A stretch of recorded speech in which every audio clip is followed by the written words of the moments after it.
Praise the Lord मंडळी.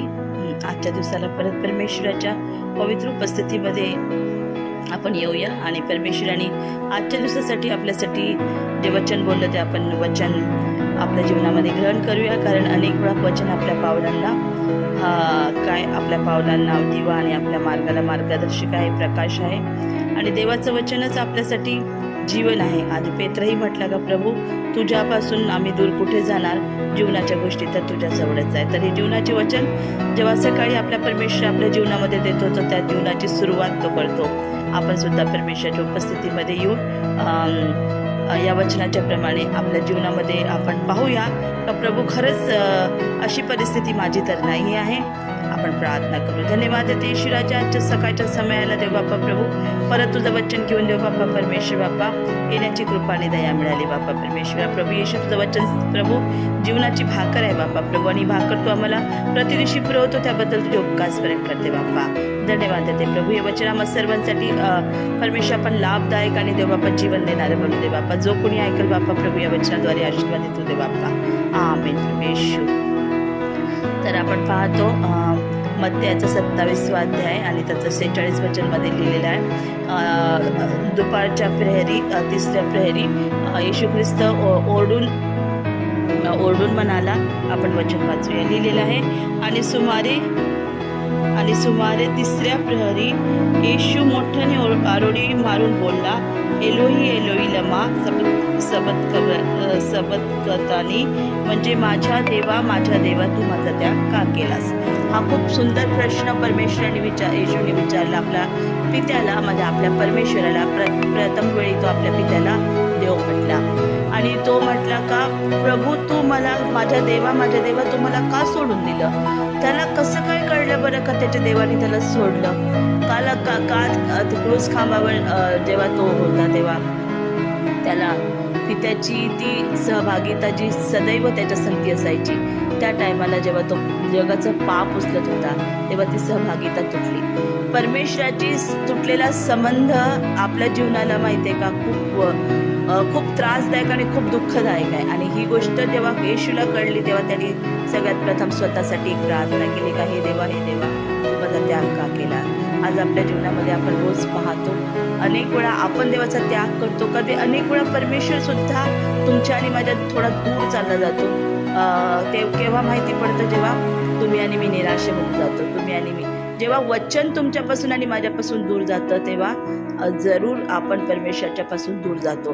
पण कधी आपण स्वतःला हा प्रश्न करत नाही का माझ्या देवाने माझा त्याग केला, का माझ्या जीवनामध्ये देव आहे का नाही आहे, हे कळत नाही आपल्याला. का? कारण आपण जेव्हा सांसारिक जीवन जगतो तेव्हा देवाची उपस्थितीला आपल्याला समजत नाही आपल्या जीवनामध्ये आहे का नाही आहे. म्हणजे पवित्र आत्म्याच्या द्वारे चालवले जातात आणि जे पित्याच्या संगती त्यांचा संबंध ठेवतात त्यांना लगेच कळून येतं का कुठेतरी परमेश्वर त्यांच्यापासून दुरावला गेलेला आहे. तर हा प्रश्न आहे का आमच्या रोजच्या जीवनामध्ये आमचा देव आहे आमच्या संगती. ज्याप्रमाणे येशूच्या प्रत्येक कार्यामध्ये येशू पिता त्याच्या संगती होता आणि तो म्हणतो, माझ्या पित्याच्या सांगितल्याशिवाय मी एकही गोष्ट आपल्या जीवनामध्ये माझ्या स्वतःहून करत नाही. तर का आपण आपल्या जीवनामध्ये ह्या गोष्टी करताना कधी पित्याला विचारतो, कधी पित्या संगती बोलतो, कधी हे महसूस करतो आपण, कधी आपल्याला असं वाटतं का खरंच पिता माझ्या संगती आहे का नाही आहे. अनेक वेळा वाटतही असेल तर पिता का दूर गेला येशू ख्रिस्ताच्या, कारण त्यांनी जगाचं पाप आपल्या जगात घेतलं. म्हणजे पापाच्या समोर परमेश्वर थांबत नाही. एदेन बागेमध्ये सुद्धा बघतो आपण, एदेन बागेमध्ये जसंच पाप त्यांच्या जीवनामध्ये आलं तसंच परमेश्वर त्यांना सोडून निघून गेला. मग पाप आपल्या जीवनामध्ये आल्याच्या नंतर जर परमेश्वर आपल्यापासून दूर जात असेल तर आपल्याला आज काय करायची आहे, गरज आहे परमेश्वराने आपला त्याग करू नये. त्यासाठी पापाचा त्याग करणं आपल्यासाठी खूप महत्त्वाचं आहे. कारण पाप तर तुम्हाला आणि मला नरकाच्या नरकुंडामध्ये घेऊन जाईल, पण परमेश्वराची संगती तर तुम्हाला आणि मला देवाच्या अजून आणि अजून जवळ घेऊन जाईल. तर जर हे पाप तुमच्या आणि माझ्या परमेश्वराच्या आणि आपल्यामध्ये जर येत असेल आणि त्याच्यामुळे परमेश्वरा आपला त्याग करत असेल तर का बरं आपण पापाचा त्याग करू नये. का बरं आपण परमेश्वराची संगती ठेवण्यासाठी आपल्या विचारांचा त्याग करू नये.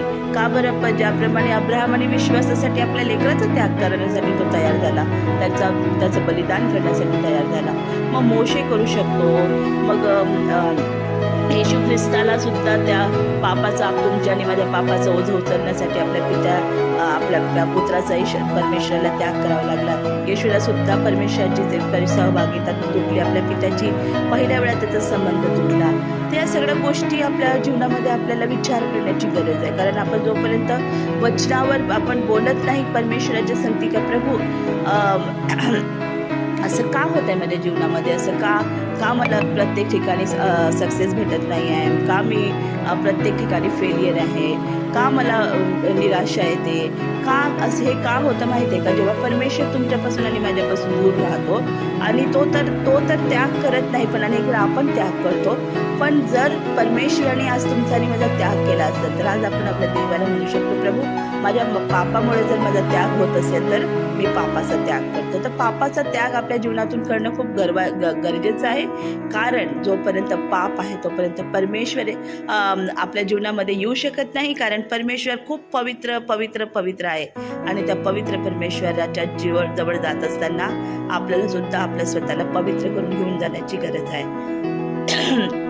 तर आज हे वचन खूप सुंदर परमेश्वराने दिलं का येशू म्हटला, हे पित्या हे देवा माझा त्याग का केला. आज आपल्याला पण पाहायचं आहे देव आपल्या जीवनामध्ये आहे का नाही आहे का, खरंच आपला पण त्याग झालेला आहे, देव आपल्याला सोडून गेलेला आहे. कारण शौलाला जेव्हा परमेश्वराचा आत्मा सोडून गेला तर शौलावर दृष्ट आत्मा आला. तर ह्या दृष्ट गोष्टी आपल्या जीवनामध्ये येऊ नये त्यासाठी आपल्याला परमेश्वराच्या जवळ वचनाच्या जवळ राहण्याची गरज आहे. कारण हे जर देवाने जर आपला त्याग केला तर सैतान आपल्या जीवनामध्ये एंटर करतो आणि तो आपल्या जीवनाचा नासधूस करतो. कारण लिहिलेला आहे चोर येतो चोरी करायला आणि चोर येतो घात करायला आणि चोरी करायला आणि आपल्या जीवनाचा नाश करायला. पण परमेश्वर येतो आपल्या जीवनामध्ये शांती द्यायला आणि ती शांती जी सार्वकालिक आहे, जी पित्याच्या जवळ आहे पुत्राच्या जवळ आहे, ती शांती द्यायला.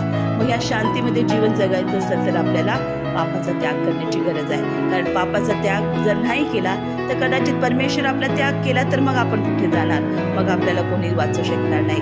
परमेश्वराने त्याचा पुत्र आपल्या पापांच्या क्षमेसाठी दिलेला आहे. मग त्या पुत्राला आणि वचनाला सोडून आपण उजवीकडे डावीकडे न जाता आपल्या त्या मार्गावर सगळ्या पापाचा त्याग करत जर चालत राहिलो तर जरूर जसा पित्याच्या जवळ आपण येशू जेव्हा आपला आत्मा परमेश्वराच्या हातामध्ये समर्पण करून म्हटला का हे पित्या मी माझा आत्मा तुझ्या हातामध्ये समर्पण करतो, आपण सुद्धा या जगातून जाताना म्हणू शकू ज्याप्रमाणे पौलही म्हटला का मी माझी धाव पूर्ण केली, आपणही म्हणू शकू का नाही मी माझ्या जीवनामध्ये माझ्या परमेश्वराचे जेवढे कार्य होते ते पूर्ण केले, मी पापाचा त्याग केला. पण पापाच्यासाठी परमेश्वराचा त्याग नाही झाला माझ्या जीवनामध्ये, परमेश्वर माझ्या संगती होता.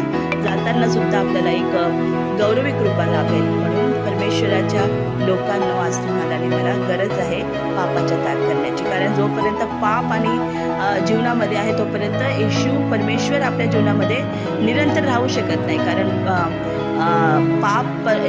परमेश्वर इतका पवित्र आहे का पाप त्याच्या पुढे एक्झिस्ट करत नाही. तर आपण प्रार्थना करूया का प्रभू या पापापासून आम्हाला दूर ठेव आणि पवित्र दिवशी आम्हाला आजच्या दिवशी तू आम्हाला ही कृपा पुरव. कारण हे पाप आम्हाला पित्यापासून काय करतो वेगळं करतो. Hallelujah, praise God. आपण प्रार्थना करू. धन्यवाद देते ईश्वराच्या आजचं सुंदर वचन तू दिल्याबद्दल परमेश्वरा. आजचं वचन आमच्या जीवनाला देव बाप्पा खरंच रोजची भाकर आहे देव बाप्पा प्रभू. या भाकरीला खात असताना आणि प्रभू परमेश्वर पायचा अनुभव घेत असताना देव बाप्पा प्रभू तू आम्हाला वचनाप्रमाणे आशीर्वादित कर बाप्पा. धन्यवाद देते. आदर गौरव महिमा तुला देते. लहान प्रार्थना येशू नावाने केली म्हणून